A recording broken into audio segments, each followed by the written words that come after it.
नमस्कार. आज आपण करणार आहोत माझ्या आईच्या हातच्या तिखट पुऱ्या.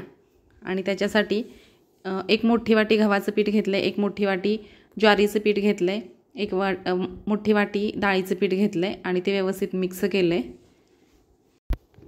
आता एका मिक्सरच्या भांड्यामध्ये जिरे 2 चमचे जिरे, 2 चमचे ओवा, मिरच्या, लसूण, तुम्हाला जसं चवीप्रमाणे पाहिजे तसं लसूण मिरच्यांचं प्रमाण तुम्ही कमी जास्त करू शकता. आणि भरपूर अशी कोथिंबीर धुवून घेतली. हे सगळं एकत्र टाकून मिक्सरला बारीक करून घ्यायचं. हे सगळं सारण पिठामध्ये टाकून त्याचा एक व्यवस्थित मीठ टाकून गोळा करून घेतला मिक्स करून. आणि आता ते लाटून घेतोय आपण. व्यवस्थित सगळीकडून लाटून घेऊन त्याच्या गोल गोल अशा डब्याच्या झाकणाने किंवा ग्लासने पुऱ्या करून घ्यायच्यात.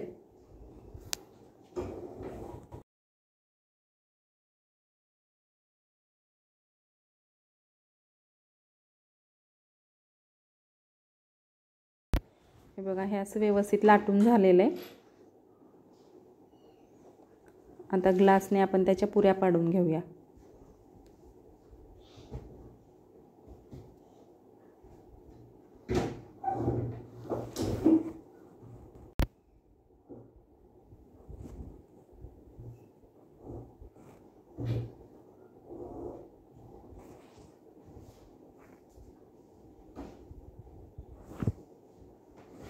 पुऱ्या झालेल्या आहेत. ते आपण आता एका ताटामध्ये काढून घेऊया.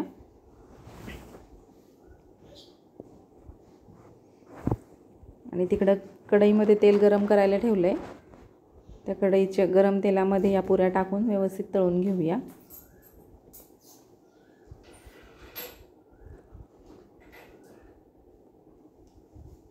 तुम्ही बघू शकताय पुऱ्या कशा छान फुगायला लागलेत ते.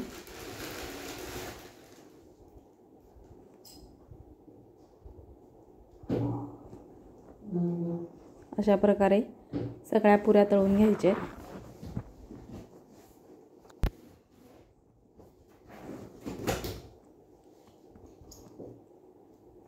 हे व्यवस्थित असं छान लालसर रंगावरती तळून घेतलंय.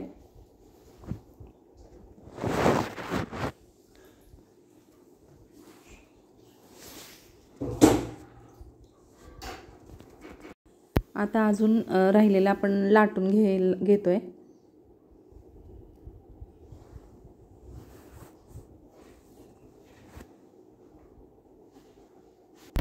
आता ह्या पुऱ्या छान तळून झालेत. आता हे आपण काढून घेऊया.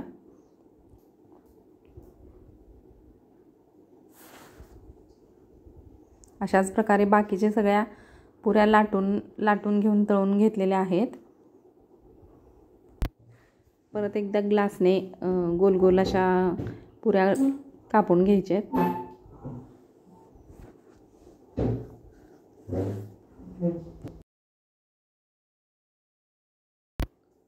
आणि गरम तेलात टाकून तळून घ्यायचे आहेत.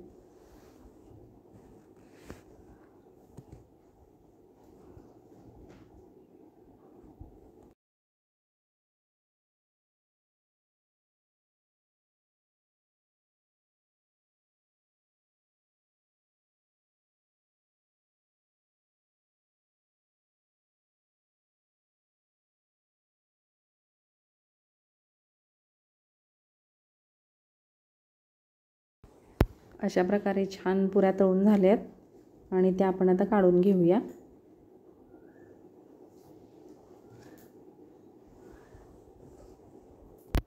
अशा प्रकारे मी आता सगळ्या पुऱ्या लाटून तळून घेते आणि आपल्या ह्या पुऱ्या खाण्यासाठी रेडी आहेत. चवीला पण खूप सुंदर झालेत. आणि कशा वाटल्या तुम्हाला पुऱ्या